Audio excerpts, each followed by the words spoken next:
So, first proper YouTube video going down here. So basically starting off, why not, with a push day. So I pushed this morning, Saturday today.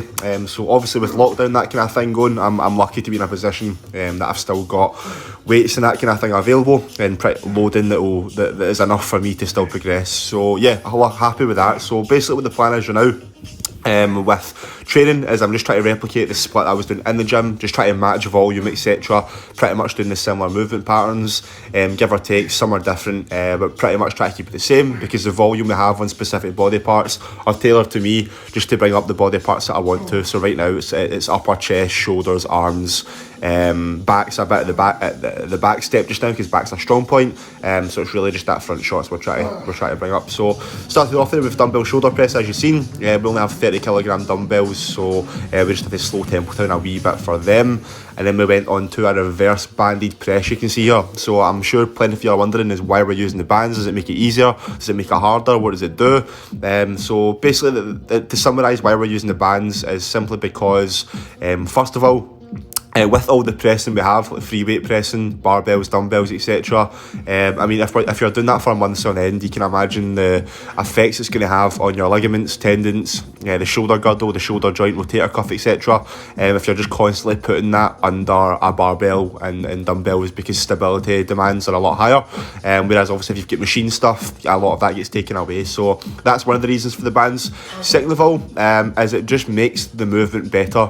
As somebody that's try to optimise gaining muscle for myself, for my clients, for everything, we're always looking at movements, constantly looking at things and go, right, cool, how can we make this better?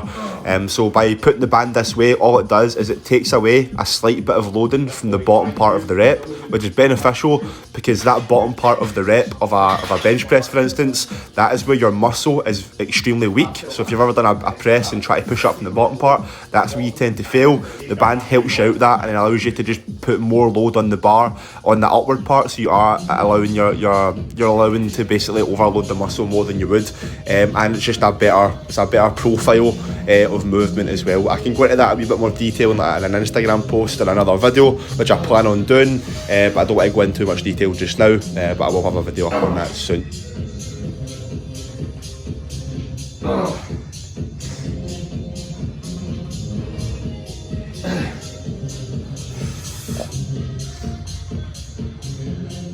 Oh.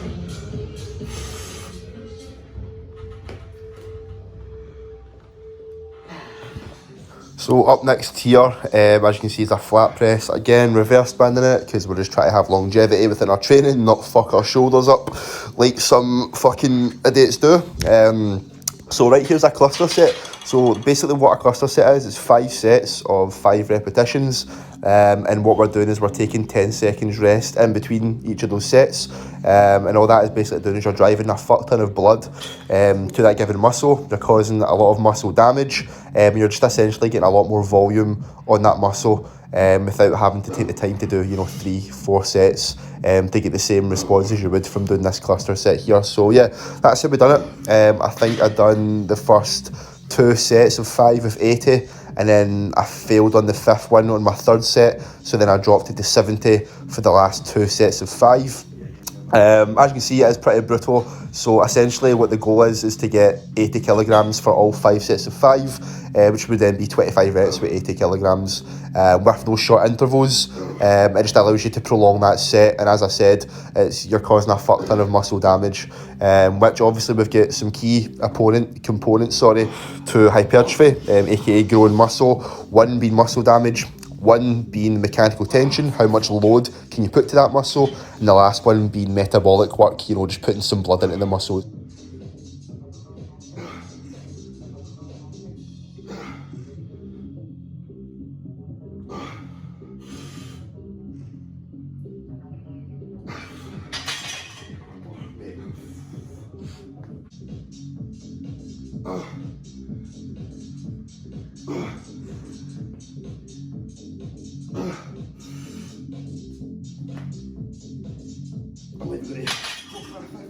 Next up here, we have our middle delt exercise of choice, a cuff lateral raise here.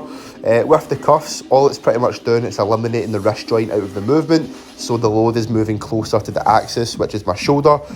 So it just, one, makes it a lot easier to put more load onto the middle delt, and it just, the internal feel that I get with this movement is a lot better than I would with a dumbbell. I find it a lot easier to stay on the muscle. It's easier to not cheat. It's just a movement that you should definitely be doing if you're looking for a big set of delts as well.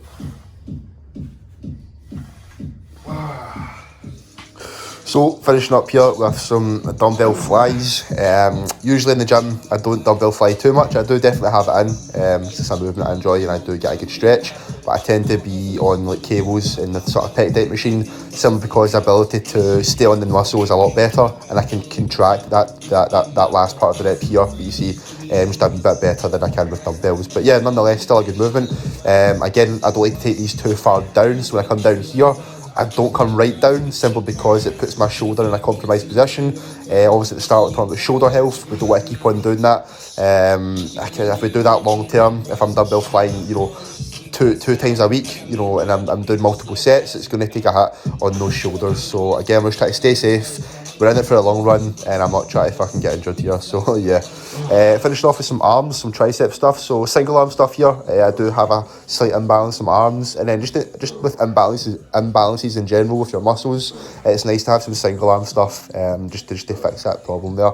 So arms are a big focus here. I think I added an inch and a half to my arms this year. I think they were like at 14 and a half like a year and a half ago, and now they're up at 16 inches. You wouldn't know it by looking at it, because I'm a lanky fuck, but yeah, that's fucking been class to have some arm growth. Hopefully we can grow those arms to some 17 inches this year as well. And then just finishing off at the end of this video, hopefully you have all enjoyed it, just talking through the push session. I'll try and get a few more, one on my pull day, my leg day, and just training in general. So stay tuned for some more videos coming up, some informative stuff, and then potentially some full days of eating as well. So enjoy this wee physique update, and I'll see you guys soon.